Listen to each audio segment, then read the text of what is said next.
పోయినా ఇష్టం ఉన్నా లేకపోయినా ఆయన రావాలి, ఆయన బాధ్యతగా. దానికి ఏమిటి ఇంత హడావుడని ఒకటి పాయింట్ నెంబర్ 1. పాయింట్ నెంబర్ 2, ఇవాళ ఛాలెంజ్ చేశారు కాబట్టే కేసీఆర్ గారు అంటే ముఖ్యమంత్రి ఛాలెంజ్ చేశారు కాబట్టి వాళ్ళు సభకు వస్తున్నారా? ఋషి గారు, ముందుగా మీకు ఏబిఎన్ ప్రేక్షకులకి, యాజమాన్యానికి, ప్యానెల్లో పెద్దలకి నమస్కారం. నేను ప్రధానంగా ఋషి గారు ఏమంటామంటే, ఇప్పుడు కేసీఆర్ గారికి తెలంగాణ ఉద్యమ సమయంలో కావచ్చు, తెలంగాణ భౌగోళిక స్వరూపం పట్ల కావచ్చు, తెలంగాణ ప్రజలకు ఏమేం కావాలనే ఆకాంక్షల పట్ల కావచ్చు, తెలంగాణలో ఉన్నటువంటి సబ్బండ వర్గాల ప్రజలకు ఏం కావాలి, ఏం చేస్తే బాగుంటది అనేటువంటి తెలంగాణ ముఖ చిత్రం మీద పూర్తి అవగాహన ఉన్న నాయకుడు ఈ రాష్ట్రంలో నాకు తెలిసి కేసీఆర్ గారే ఉంటారని చెప్పేసి ప్రజల నమ్మకం. కాబట్టి కేసీఆర్ గారు ఏ అంశం మీదనైనా కులంకుశంగా మాట్లాడగలుగుతారు, ఏ అంశం పట్లైనా అతనికి ఆ పూర్తి అవగాహన ఉంటది అనేటువంటిది ప్రజల నమ్మకం.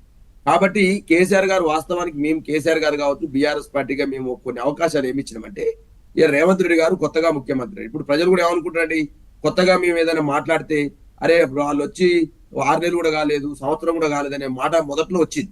కాబట్టి కేసీఆర్ గారు వాస్తవానికి 100 రోజుల బౌండరీ లైన్ విధించుకున్నది ఎవరు? కాంగ్రెస్ పార్టీ. 100 రోజులలో మేము 6 గ్యారంటీలను అమలు చేస్తాము, అందులో 13 అంశాలని అమలు చేస్తామని చెప్పేసి చెప్పింది ఎవరు? కాంగ్రెస్ పార్టీ. కాబట్టి 100 రోజుల టైం అంటే 3 నెలల టైం అయిపోయింది. 3 నెలల తర్వాత మేము కూడా ఏమనుకున్నాం, ప్రతిపక్షంగా ఏదో అప్పుడే మేము హడావుడి చేస్తే చూడండి వీళ్ళు ఆగలేకపోతున్నారు, అధికారానికి ఇంకా కావాలనుకుంటారు, రీసెంట్ గానే కదా వాళ్ళకి అధికారం ఇచ్చిందనే భావన వస్తుంది. కాబట్టి మేము కూడా 6 నెలల వరకు వేచి చూసినాం.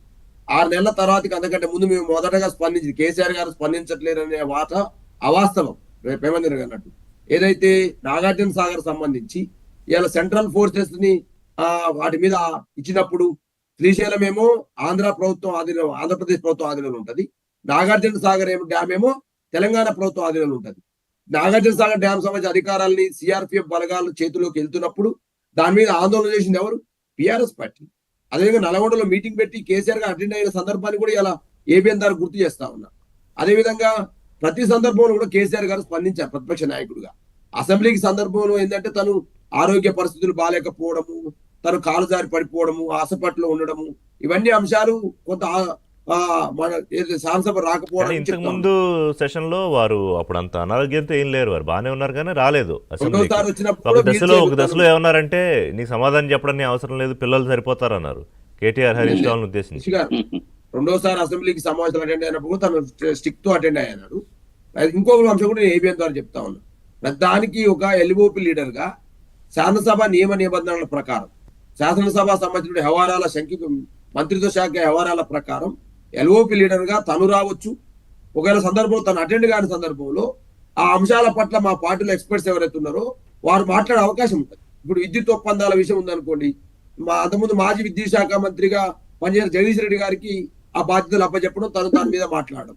అదేవిధంగా ఏదైతే ఫార్ములా రేసు ఇవన్నీ అంశాలు మున్సిపల్ సంబంధించిన కేటీఆర్ గారు మాట్లాడడం. అదేవిధంగా ఇరిగేషన్ సంబంధించిన మాజీ మంత్రి గారు కానీ హరీష్ రావు గారు మాట్లాడడం. అదేవిధంగా నేనేమంటున్నా సార్, ఇలా శాసనసభ వ్యవహారాల మంత్రిత్వ శాఖ కావచ్చు, శాసనసభ నియమ నిబంధనలు కావచ్చు, కాంగ్రెస్ పార్టీ పూర్తిగా పాటిస్తున్న అనే అంశాన్ని కూడా స్పష్టంగా ఏబిఎన్ ద్వారా నేను క్వశ్చన్ మార్క్ చేయదలుచుకున్నాను. ఎందుకంటే సార్, ఇదే శాసనసభలు మహిళలైనటువంటి సబితా ఇందర్ రెడ్డి పట్ల కావచ్చు, అదేవిధంగా మాజీ మంత్రి అయినటువంటి సునీతా లక్ష్మారెడ్డి గారి పట్ల ఈ కాంగ్రెస్ పార్టీ ప్రభుత్వం ఎవరించిన తీరేందో తెలంగాణ సమాజం అంతా చూసింది. మొదటి పాయింట్. రెండోది, మీరు కాళేశ్వరం మీద చర్చకు రెడీ అని అన్నారు. వచ్చినారా లేరా, ప్రిపేర్ అయినరా, ప్రిపేర్ కాలేరా, ఇరిగేషన్ శాఖ మంత్రి ఉత్తమ్ కుమార్ రెడ్డి గారి యొక్క ప్రెస్ మీట్ బయట చూస్తే తెలుస్తుంది. అదేవిధంగా మీరు ఎక్స్ప్లెనేషన్ చేసినారు శాసనసభలో, ఇరిగేషన్ సంబంధించిన ఎక్స్ప్లెనేషన్ చేసినారు. శాసనసభ చేసింది, ఎవరు చేశారు? ప్రభుత్వం చేసింది. తర్వాత ప్రతిపక్షానికి కూడా అవకాశం ఇచ్చినారు. ఇచ్చి ఎవరు మాట్లాడారు? మా మాజీ మంత్రి హరీష్ రావు గారు మాట్లాడినారు. హరీష్ రావు గారు మాట్లాడితే శాసనసభలో 33 సార్లు మైక్ కట్ చేసిన మాట వాస్తవం కాదా? అప్పుడు మీరు అవకాశం ఇవ్వలేదు కాబట్టి బయట ఎక్కడో పవర్ పాయింట్ ప్రెజెంటేషన్ ఇచ్చుకున్నాం కాంగ్రెస్ పార్టీ. అప్పట్లో కాంగ్రెస్ లో ఉన్నట్టున్నారు శ్రవణ్, ఇప్పుడు మీ పార్టీలో ఉన్నారు, ఆయనే ఇచ్చినట్టున్నారు పవర్ పాయింట్ ప్రెజెంటేషన్ లో. సార్, ఇప్పుడు ఉత్తమ్ కుమార్ రెడ్డి గారు ఆ రోజు ఆ ప్రతిపక్షంలో ఉన్నారు. వారు కాంగ్రెస్ పార్టీ మంత్రిగా, కాంగ్రెస్ పార్టీ నాయకుడిగా ఉన్నారు, ఎమ్మెల్యేగా ఉన్నారు. వారు ఆ రోజు ఏం చెప్పినారు? మీరు ప్రిపేర్ అయ్యండి, మీరు ప్రిపేర్ కావాలన్నమాట ఎవరన్నా మేమన్నావా?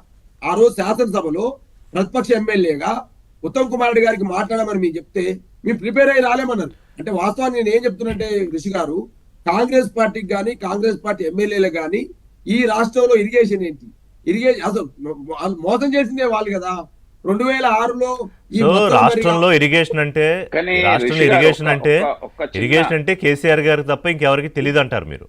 ఇంక నేనేమంటాను సార్, ఇంకోటి ప్రేమేందర్ రెడ్డి గారు ఇంత ముందు మాట్లాడుతున్నారు లేవు, సార్, ఒక్కటే అన్నా, మీకే వ్యవస్థను ఒక ఏర్పాటు ప్రశ్న. చేసిన బాధ్యత ఒక ఎవరికి నిమిషం ఉంటుంది? ప్రేమేందర్ రెడ్డి అది గారు ఒక- ఏదో ఒక ప్రశ్న అడుగుతారు మీకే. మిమ్మల్ని, మాట్లాడండి. ఇప్పుడు మీరు సభ నడపడం విషయంలో కాంగ్రెస్ పార్టీని విమర్శిస్తున్నారు. ఓకే, విమర్శించండి, మేము కాదంటలేము. మరి మీరు ఎట్లా నడిపిల్లు? బీజేపీ సభ్యులు ఈటల రాజేందర్ గారు గెలిచి వస్తే ఒక్కరోజు కనీసం ఒక మాట మాట్లాడకుండా బీజేపీ సభ్యులను అందరినీ సభ మొత్తం Suspend. అయిపోయే వరకు సస్పెండ్ చేసి ఏ విధంగా అప్రజాస్వామికంగా వ్యవహరించిందో ఇవాళ ప్రజలందరూ అది గుర్తుపెట్టుకుంటారు. అంటే ఆయన మర్చిపోలేదు. వ్యతిరేకించిన మీ యొక్క- ఎమ్మెల్యేలు కానీ వీళ్ళెవరు సభలో ఉండకూడదన్నా కేసీఆర్ గారు అనుకున్నారన్నా మీరు చెప్పారు. మరి దాని వైఖరి ఏమిటి చెప్పండి.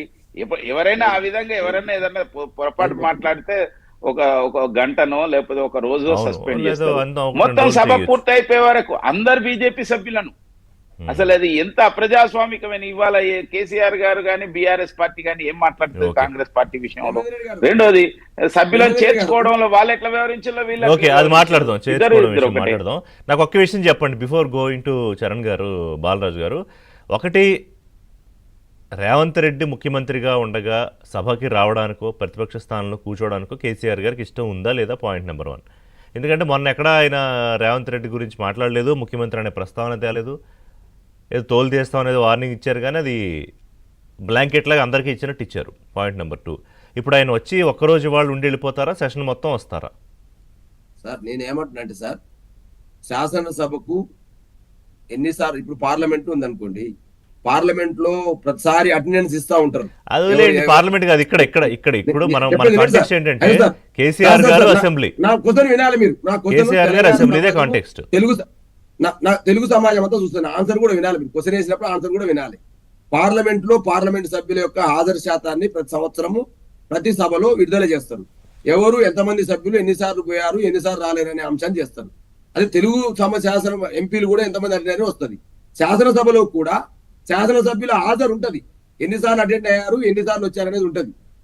రెండో అంశం ఏంటంటే ఒక ఎల్ఓపి లీడర్ గా రావాలా వద్దా, ఎందుకు రావాలి ఎందుకు రావద్దు, ఒక శాసనసభ్యుడికి కొన్ని నియమ నిబంధనలు ఉంటాయి.